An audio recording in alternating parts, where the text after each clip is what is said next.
花西在地新闻，为了来培养着学生对 AI 机器人的趣味甲能力，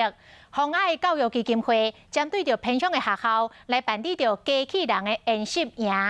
即天来到台中5册善水国中小，训练着学生看影片来组装着机械，嘛来培养着学生写迄个定式的能力，互学生是大开眼界。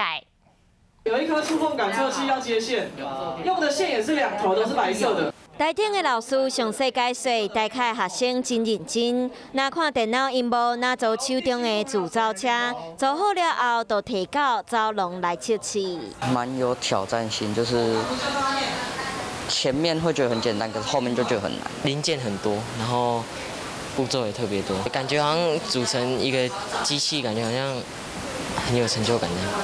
红海教育基金会办理偏乡高中生 AI 研习营，即天来到5册善水高中小，以红海出版的网架结合自走车的课程，让学生学习安怎写 AI 机器人的定式，搁有安怎做一台顺捷自动车，